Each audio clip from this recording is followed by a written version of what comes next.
Hello everyone, how are you all? Welcome to my YouTube channel Tutorials with Rashi. So this time I am back with a very interesting and important topic, that is performance appraisal. So if you are new to the YouTube channel, do subscribe to the channel, do like and share the videos to the most, and do not forget to hit the bell icon so that you can receive more updates when I post any video.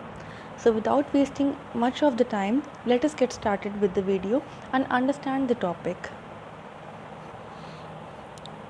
Performance appraisal. Let us first understand what performance appraisal is. Performance appraisal is the systematic evaluation of performance of employees. Performance appraisal क्या है? किसी भी employ की performance को systematically evaluate करना performance appraisal होता है.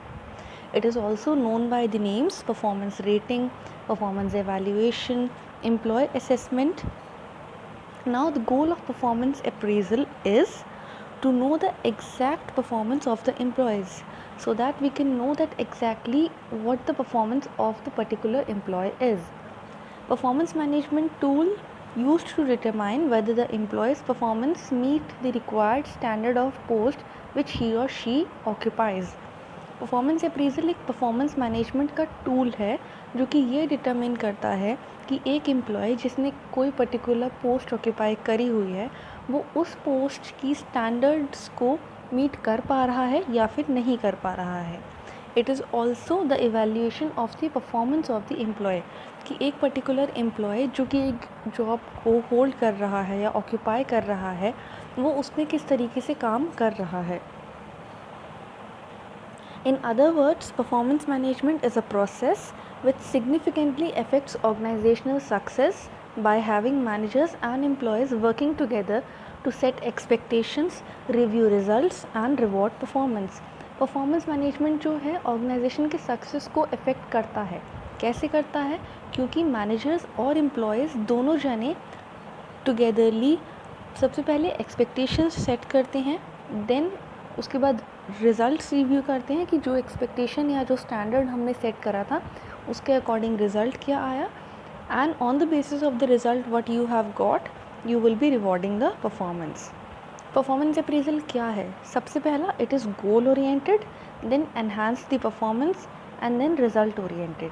Performance appraisal सबसे पहले गोल ओरिएंटेड है, किसी पर्टिकुलर गोल को अचीव करने के लिए किया जा रहा है.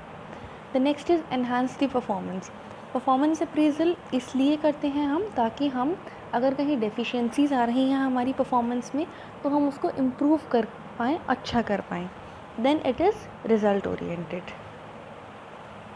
Edwin Flippo defines performance appraisal as performance appraisal is the systematic, periodic and impartial rating of an employee's excellence in matter pertaining to his present job and his potential for a better job. Now objectives of performance appraisal. The very first is overall feedback of the employees. Performance appraisal हम किस लिए करते हैं? ताकि हम feedback ले पाएँ एक एम्प्लॉय के बारे में कि वो किस तरीके से परफॉर्म कर रहा है, उसकी परफॉर्मेंस को हम इवैल्यूएट कर पाएँ. To maintain the records of wages, salary rates etcetera.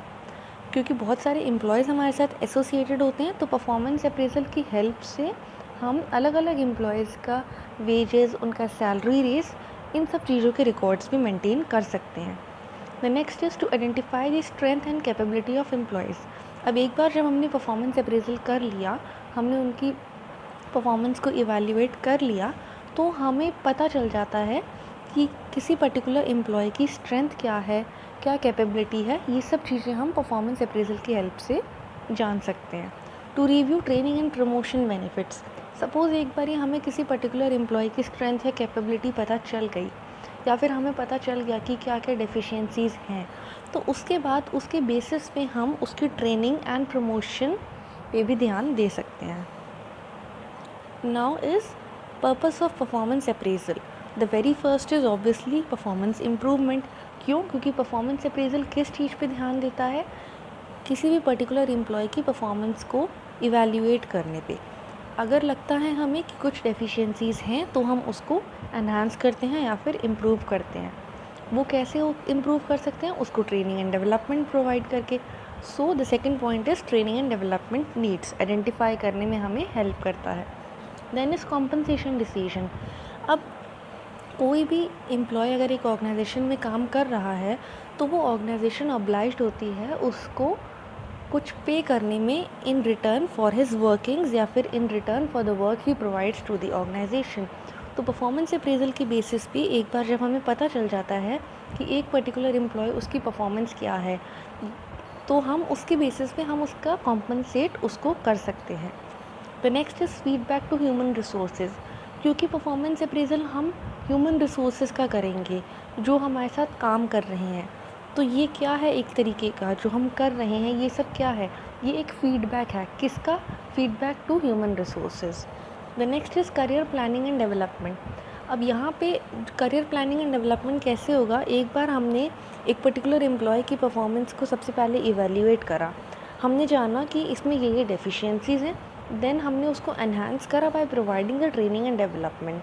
अब क्या हो जाएगा, जब हमने उसको ट्रेनिंग एंड डेवलपमेंट प्रोवाइड कर दी तो एम्प्लॉय एक ऐसे पॉइंट पे आ जाएगा जहाँ पे वो थोड़ा स्पेशलाइज हो जाएगा उसके भी उस पर्टिकुलर जॉब पे। जब वो स्पेशलाइज हो जाएगा तो धीरे धीरे ग्रेजुअली ही विल अंडरस्टैंड कि मेरे लिए क्या ये पर्टिकुलर जॉब करियर बन सकता है। तो performance appraisal career planning and development को फैसिलिटेट करता है। द नेक्स्ट है स्टाफिंग प्रोसेस डेफिशिएंसीज, क्योंकि जब हम स्टाफिंग करते हैं और स्टाफिंग करने वाला पर्सन भी एक ह्यूमन रिसोर्स ही होता है, एक इंसान ही है वो, तो वो कहीं ना कहीं कोई ना कोई गलती कमिट कर सकता है।